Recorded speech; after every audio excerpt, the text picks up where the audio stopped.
ఒకవేళ ఆవిడ దగ్గర ఇరికిచ్చారనుకో ఆవిడ తెలియకుండా పెట్టుంటారు కదా, సరే చెక్ చేసుకోండి సార్ అంటారు. ఓపెన్ చేస్తారు, ఏంటమ్మా డ్రగ్స్ ప్యాకెట్స్ ఉన్నాయి అని చెప్పి పోలీసులు లోపలేస్తే అది ఇరికించడం. ఓకే, ఇప్పుడు ఈ వీడియో చూడండి, మీరు మర్చిపోతే మళ్ళీ చూపిస్తాను నేను. ఏంటి సార్ ఇది రైల్వే స్టేషన్ దగ్గరకు వచ్చి నేను ఎక్కడి నుంచి వస్తున్నాను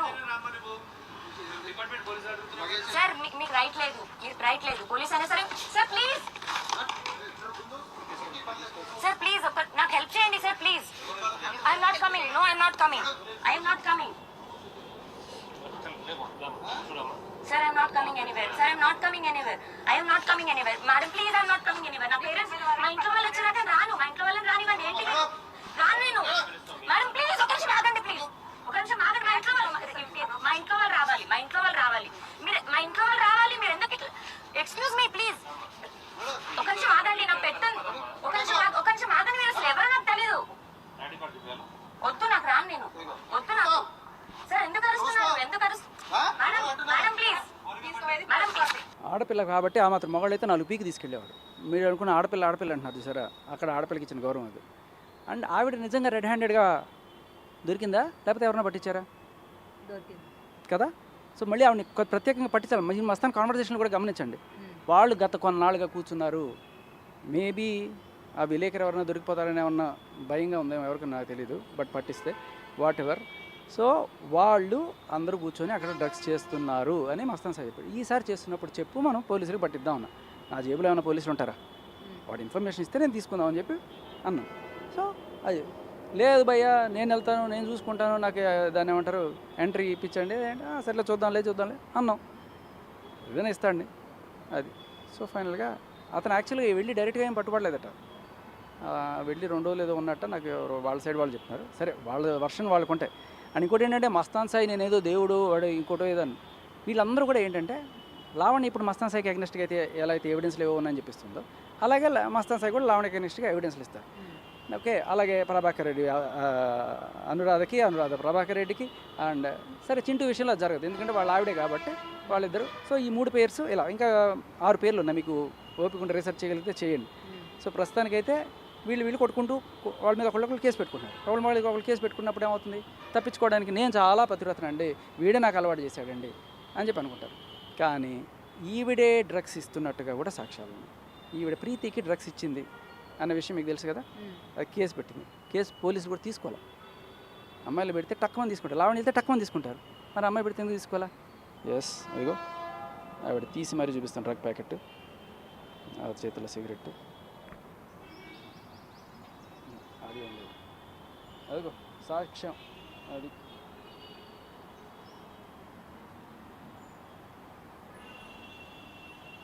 కేవలం డ్రగ్స్ నుంచి తప్పించుకోవడానికి మాత్రం. అది డ్రగ్స్ పీల్చే ఇది మిషన్. ఆమె ప్రెగ్నెంట్ అని ఎప్పుడు చెప్తుంది. ఆ మధుకర్తో ఎన్ని ప్రెగ్నెన్సీస్ పోయినాయో నాకు తెలుసు. నా ముందులే అదేదో ప్రెగ్నెన్సీ టెస్ట్ చేసుకునేది ఉంటది కదా, అది హ్యాండ్ బ్యాగ్లలో పెట్టుకొని తిరిగేది ఆమె. కొత్తగా ప్రెగ్నెంట్, అసలు ఆమెకి మీరన్నట్టు ప్రెగ్నెంట్ వచ్చే ఛాన్సే ఉండదండి. ఇన్ని ప్రెగ్నెన్సీస్ పోయాక ఇంకో ప్రెగ్నెంట్ ఎట్లా వస్తుందండి? ఈ జనరేషన్ లో 2 ప్రెగ్నెన్సీ 3 ప్రెగ్నెన్సీ రావడమే మహా ఎక్కువ. సో అందులోనూ అప్పటికే ఆమె డ్రింకర్ అండి. అప్పుడే ఆమె చాలా ఘోరంగా తాగుతుంది. ఎట్లా అంటే ఒక పచ్చ మందు కూడా తాగుతుంది. అట్లా అన్నమాట. ఒకసారి 2011లో ఈయన శ్రీనివాస్ సాయి అని అతను మీకు ఐడియా ఉంటాడు, చాలా మూవీస్ లో యాక్ట్ చేస్తాడు, ఇది సైడ్ క్యారెక్టర్స్ చేస్తాడు, చిన్న మూవీస్ లో హీరో కూడా ఉంటాడు. ఆ అబ్బాయితో మా ఇంటికి వచ్చింది. ఆ అబ్బాయితో 1 year రిలేషన్ లో ఉంది మధుకర్ తర్వాత. మధుకర్తో ఎప్పటిదాకా చెప్పండి? 2009 to 2010, మాక్సిమం 2010-11 వరకు ఉండొచ్చు. ఇంటర్ అయిపోయిందా? ఇంటర్ అయిపోయింది అప్పటికి. ఆమెకి ఇంటర్ అయిపోయింది. హెయిర్ హోస్టెస్ ఏదో కోర్స్ కనేసి వాళ్ళ అమ్మ వాళ్ళ దగ్గర అప్పట్లోనే డబ్బులు చాలా లక్షలు, 4-5 లక్షల వరకు తీసుకుందండి. నాకు తెలిసిందే మీకు చెప్తున్నా నేను. అక్కడ ఉన్నప్పుడే ఇస్నాపూర్ లో ఒక పొలిటీషియన్ ఎవరినో సెటిల్మెంట్ పిలిచారని విన్నాను. మీకు ఏమైనా ఐడియా ఉందా? అది నాకు తెలియదు. పొలిటీషియన్ గురించి ఇప్పుడు నేను సోషల్ మీడియాలో వింటున్నా. ఆమె చేస్తుందండి, అందులో డౌట్ ఏం లేదు, ఉంటది. ఎందుకంటే ఆమె ఎట్లా అంటే కుర్రాలని కనుసైగతో పడేస్తుంది ఆమె. మరి కుర్రాళ్ళు కూడా ఎందుకు సొల్లు కార్చుకుంటారో నాకు తెలియదు. కొంచెం ఎర్రగా బుర్రగా ఉంటది అందువల్లనో. ఇంకోటి, ఇంత యుద్ధం జరుగుతున్నా ఆమె సోకులు రవ్వంతా కూడా తగ్గుతుందా అండి? లైవ్ లో ఎట్లా వస్తుంది ఆమె? ఇప్పుడు ఏముంది, అదే అంటున్నా. అప్పుడు ఎప్పుడో చిన్నప్పుడు ఉంటుందేమో, ఇప్పుడు ఏముంది ఆ మొహం చూస్తే ఎంత అసహ్యంగా ఉంది. ఇప్పుడు ఏం లేదు, డొల్లాని మొత్తం గుంజుకుపోయింది. ముసలిదే 30+ అండి. ఏముంటది 30+? 33. నా ఏజే. నాది కూడా 92 అండి. నాది డేట్ ఆఫ్ బర్త్. మేము ఒక్కటే క్లాస్మేట్. నేను ఇంటర్, తను ఇంటర్ అప్పుడు పరిచయం. ఆమె ఇంటర్ అయిపోయి బజారు మాట, బజారు మనిషి అంత అర్థమైపోయింది. నిజంగా అసలు నాకు అర్థం కాదు. ఈమె ఎట్లాగైనా సావని వేరే వాళ్ళ లైఫ్ ఎందుకు స్పాయిల్ చేస్తుంది? వీళ్ళయ్య కిరాణా షాప్ వాడు, వీళ్ళయ్య ఈమె దగ్గర ఇన్ని 70 లక్షల వేడికల్లో వస్తుందండి. నాకు అర్థం కాదు. 70 లక్షలు వచ్చిందంటే వాడు ఇచ్చిన డబ్బులే ఉంటది. అటు సైడ్ ఎవరుండే శేఖర్ గారు? ఆవిడ 2009 ఫ్రెండ్. బ్రీజర్ చేపించింది. నాకు జస్ట్ అది ఒక్కసారి. ఎట్లా బలవంతంగా ఏం కాదు తాగు ఫాస్ట్ చేయించింది. ఇప్పుడు బలవంతంగా డ్రగ్స్ అలవాటు చేస్తుంది అమ్మాయిలు. బ్రీజర్ చేపించింది. నాకు జస్ట్ అది ఒక్కసారి. ఎట్లా బలవంతంగా ఏం కాదు తాగు ఫాస్ట్ కల్చర్ నేను అప్పుడు పల్లెటూరు అమ్మాయినండి. నేను ఊరు నుంచి వచ్చిన. నాకు పెద్దగా ఏం తెలియదు. అఫ్ కోర్స్ ఇప్పటికి కూడా నాకు ఏం తెలియదు. ఏదో నేను ఫ్యామిలీ రక్షణలో ఫ్యామిలీతో ఇట్లా నేను పెరిగి ఇట్లా ఒక పెళ్లి చేసుకొని ఒక పద్ధతిగా ఉన్నాం మేము. నాకు 2 పిల్లలు, నా హస్బెండ్ సాఫ్ట్వేర్ ఎంప్లాయీ, మంచి పొజిషన్లో ఉన్నాం మేము. ఒక ఫ్యామిలీ మాది, మిడిల్ క్లాస్ ఫ్యామిలీ. నీట్గా ఉంటుంది మాది. ఆమెలాగా ఉండదు. ఆమెలా బతకలేరు అసలు. ఎట్లా అసలు ఏం లైఫ్ అండి? నాకు అర్థం కాదు. నువ్వు ఎట్లాగైనా సావు, ఒకరిని స్పాయిల్ చేయడం ఎందుకు? అసలు పబ్కి కూడా ఫస్ట్ టైం ఆమెనే నాకు తీసుకెళ్ళింది. ఈ ఎవ్రీథింగ్, ఈ విషయాలన్నీ నా హస్బెండ్ కి నేను చెప్పిన. ఆమె నాతో ఎప్పుడమ్మా ఇంటర్మీడియట్ అయిపోయాక మరి దారుణంగా అంటే 18 2011 అండి. 2011 కి ముందే అనుకో, 2010 ఐ థింక్ నన్ను పబ్కి తీసుకెళ్ళింది. సో ఆవిడకి ఇప్పుడు ఎవరో అలవాటు చేశారు పాపం, ఆవిడకి బలవంతంగా చేశారని చెప్తుంది చూసారా?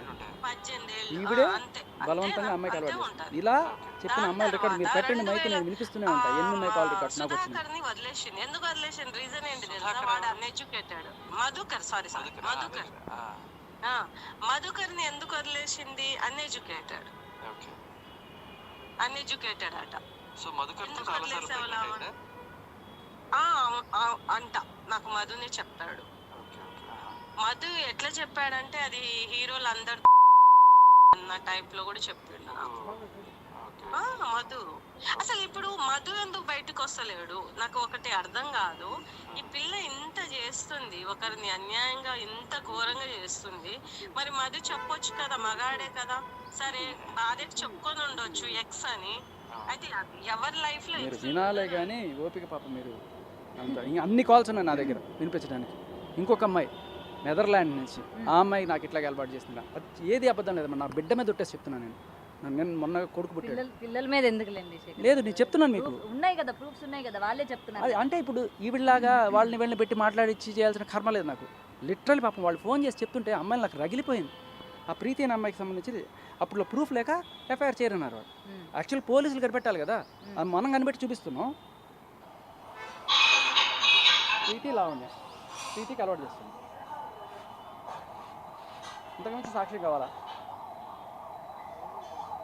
ఎన్ని వీడియోస్ ఉన్నాయి, డ్రగ్స్ వీడియోస్. సో ఇవన్నీ బయట పెడుతున్నాడు. బేసికలీ ఆ హార్డ్ డిస్క్లో ఉన్నవి ఇవి ఎవ్వరూ చూడలేదు. అమ్మాయిలవి, వాళ్ళ భార్యవి, లేకపోతే ఇంకొక అమ్మాయి ఎవరో ఆయన గర్ల్ ఫ్రెండ్వి ఎవరో ఉన్నాడు. ఒకవేళ మీవో లేకపోతే ఇంకొకళ్ళు ఉంటే వాళ్ళు వచ్చి కంప్లైంట్ చేయాలి కదా. నీ ప్రాణానికి వాడి ప్రాణాన్ని నేను అడ్డం వేస్తానన్నా ఏంటి?